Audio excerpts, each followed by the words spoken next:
इस मूवी का हिंदी रीमेक बन सकता है। Hello everyone, thank you so much for coming to my channel. I'm excited to talk about this movie with you guys. So without hurting your time and feelings, let's dive into this.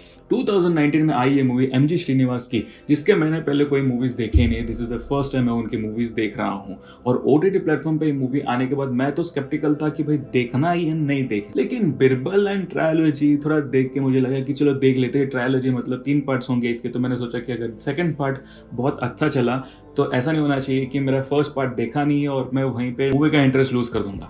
इसलिए मैंने सोचा कि चलो फिर जाकर देख ही लेते हैं। और मैं कहूंगा I was lucky enough to watch this movie without any assumption and presumption. सोचा भी नहीं था कि ये मूवी इतनी शानदार और माइंड ब्लोइंग रहेगी। तो आज हम बात करने वाले हैं, एक मिनट, थंबनेल पे देखा नहीं या टाइटल में पढ़ा नहीं?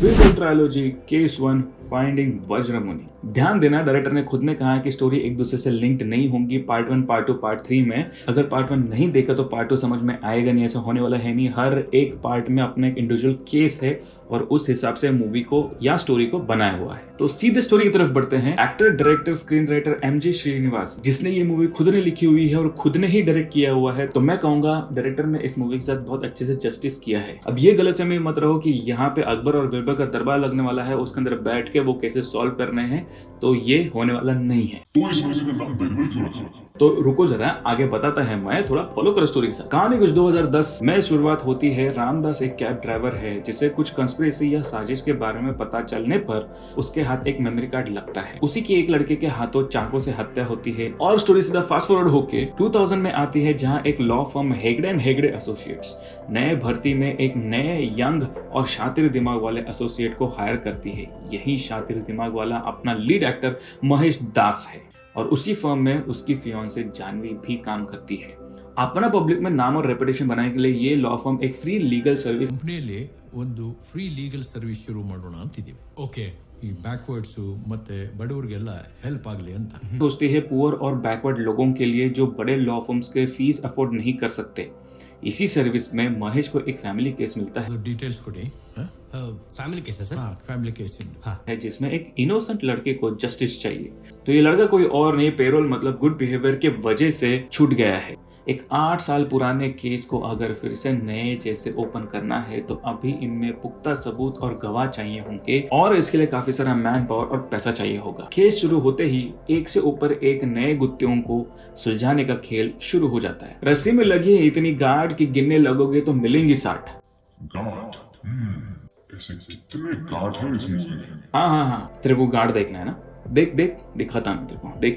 शास्त्री किसका खबरी है। एक साधारण से पब या बार में काम करने वाले विष्णु के अनुसार उसने खून नहीं किया, बल्कि खून हुआ है ये पता चलने पर उसने खुद ने पुलिस को फोन करके बताया, लेकिन पुलिस वालों ने उसी को खूनी करार करके सेक्शन 302 में अंदर कर डाला। पुलिस के अनुसार विष्णु के स्कूटर का और टैक्सी वाले की टक्कर होने के बहस के कारण विष्णु ने अपना आपा खोकर उसकी हत्या कर दी। ये अंगूठी वाला कौन है जो हमेशा फोन करके विष्णु को परेशान कर रहा है और महेश को जॉब ऑफर कर रहा है?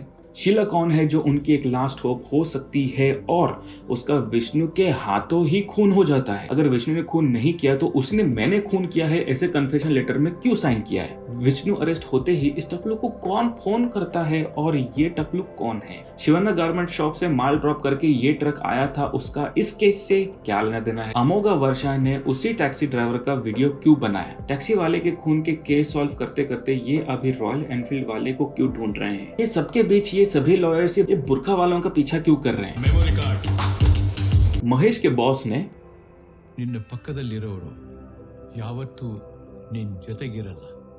ಓಕೆ, ये क्यों कहा? कांस्टेबल नारायण अप्पा कौन है? कौन है रामदास? इतने सब में ये वज्रमुनि कौन है? जितने सवाल उतने इस रस्सी में गांठ। जितनी गांठ खुलेंगी उतनी ये रस्सी लंबी होती जाएगी। उसके आगे क्या होगा? क्या ये केस सॉल्व होगा या नहीं होगा? क्या फाइंडिंग द वज्रमुनि तो सच्ची में फाइंड कर पाएंगे या नहीं कर पाएंगे? अब समझा कितनी सारी है गांठ?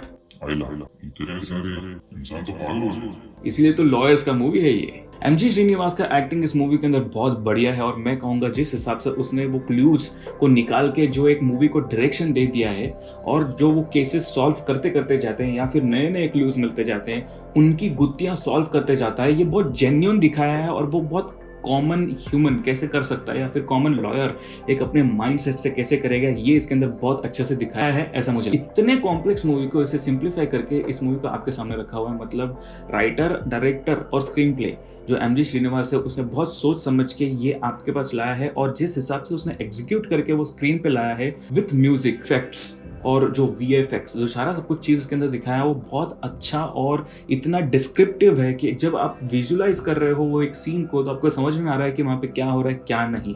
लेकिन मगर किंतु परंतु जब ये मूवी देख रहे हो तो उसके फैक्ट्स को थोड़ा समझते जाओ तो आपको समझ में आएगा ये क्यों यहाँ से निकल के वहाँ पे क्यों गया और यहाँ का चीज़ वहाँ पे क्यों लगा है। तो बहुत सारा कॉम्प्लेक्सिटी है, लेकिन जब आप विजुलाइज करोगे और आप जब उसको फॉलो करोगे तब आपको समझ में आते जाएगा ये मूवी किस हिसाब से क्यों और कैसे बनी हुई। एक बहुत ही बढ़िया थ्रिलर और क्राइम मूवी है ऐसा मुझे लगता है। थ्रिलर इतना ज्यादा है नहीं, लेकिन सीट ग्रैबिंग मोमेंट्स जरूर मिलेंगे। लीड कैरेक्टर का जो म्यूजिक दिया हुआ है वो बहुत जबरदस्त है, और इस पूरे मूवी में सिर्फ एक ही सॉन्ग है और वो भी विद स्क्रिबल इफेक्ट्स।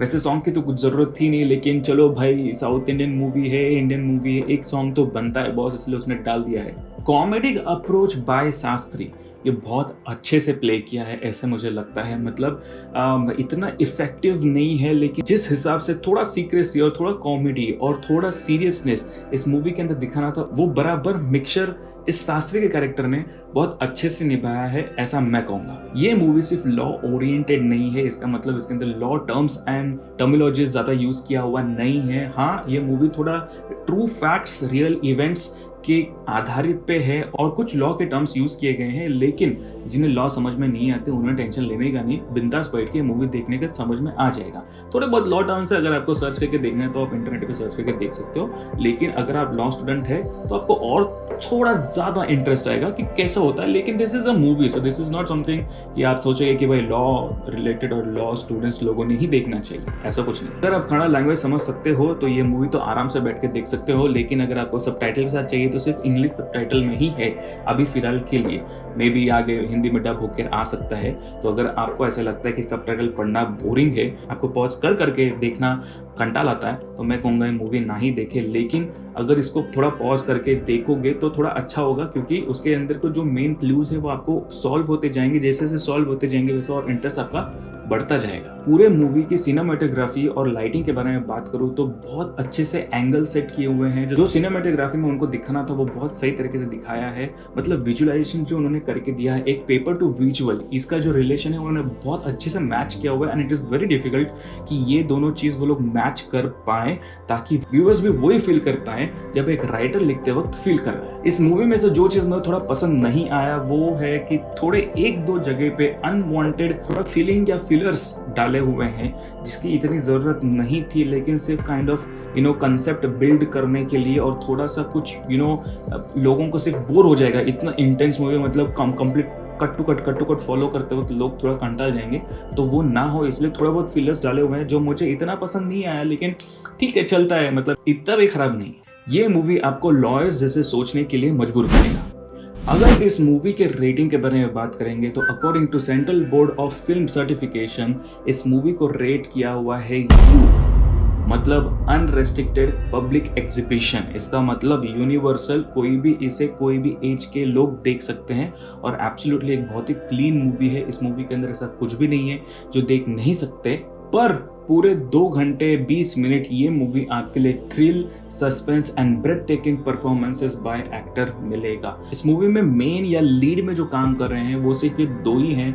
बाकी ये जो 2 हैं ये आते जाते रहते हैं, इनका थोड़ा बहुत इन्वॉल्वमेंट है लेकिन इतना नहीं है। लेकिन मेन ये सिर्फ 2 ही हैं, जो शास्त्री और एमजी श्रीनिवास महेश दास। मैं 100% सजेस्ट करूंगा ये मूवी आप देखें पूरे फैमिली के साथ, इंडिविजुअली या फिर कपल्स हो तो कैसे, मतलब वीक में देखो, वीकेंड में देखो, जब भी आपको लगे, ये दोनों टाइम पे बहुत अच्छे से देख पाओगे। लेकिन मैं एक सजेस्ट करूंगा, इस मूवी को रोकते रोकते या फिर आधे अधूरे, आज आधा देखा कल आधा देखा, ऐसा मत देखो। एक ही सीक्वेंस में देखो। अगर एक ही सीक्वेंस में देखोगे तो आपको इसका फील मिलेगा और उसका मेन कंसेप्ट आपको समझ में आएगा। अगर आप मूवी एंथुसियास्ट हैं तो आपको ये समझ में आ रहा होगा कि मैं अभी फिलहाल क्या बोल रहा हूँ। इसलिए मैं कहूँगा कि पूरे फैमिली के साथ आराम से बैठ के कॉन्फिडेंटली, कंफर्टेबली ये मूवी देख सकते हो। और मैं कहूँगा अगर वक्त मिला तो देखना जरूर, अगर ना भी मिले तो भी थोड़ा वक्त निकाल के ये मूवी देखोगे तो भी आपका टाइम वेल स्पेंड होगा, ऐसे मुझे लगता है, क्योंकि मेरा तो बहुत अच्छे से गया और मुझे बहुत मज़ा आया। और ख़ास करके जो एंड शॉट जब मैंने देखा, ये तो माइंड ब्लोइंग है। आप ये देखकर ही हैरान हो जाओगे इस पूरे मूवी में क्या हुआ था। तो इस मूवी को बिरबल या नाम क्यों दिया है, इसके बारे में मैं सिर्फ एक ही चीज़ बोल सकता हूँ, क्योंकि बिरबल को वो बुद्धिमत्ता थी कि केसेस सॉल्व कैसे करने और बहुत अलग तरीके से केसेस सॉल्व करता था। तो यही यहाँ पे को रिलेटिवली महेश दास भी वही करता है। तो ये एक रीज़न है इस मूवी का बिरबल नाम रखने का। और सेकेंड चीज़ जो है वो आपको मूवी देखकर ही फील करना पड़ेगा। और जो सेकेंड चीज़ है वो बहुत बड़ा एक्चुअली चीज़ है इस मूवी में। तो अब जाओ मूवी देखो और तो ही आपको समझ में आएगा। अगर आपको समझ में आया और आपको अच्छा लगा जिस हिसाब से वो नाम रखा हुआ है, तो मेरे कमेंट सेक्शन में बोलना ज़रूर भूलना नहीं। तो बस आज के लिए इतना ही, ये व्लॉग यहीं पे ख़त्म कर दूंगा। आई होप आपको व्लॉग पसंद आ गया होगा। अगर पसंद आ गया तो लाइक, शेयर और जैसे स्क्रीन पे आ रहा है उस हिसाब से सब्सक्राइब करना और घंटा बजाना भूलना नहीं। अगर घंटा नहीं बजाया तो मुझे आपको ढूंढना पड़ेगा, आप मुझे ढूंढ नहीं पाएंगे। और ये मूवी देखना ज़रूर भूलना नहीं और इसके फुल मज़े लेना। Till then, see you, take care, bye bye, be safe and stay away from mess.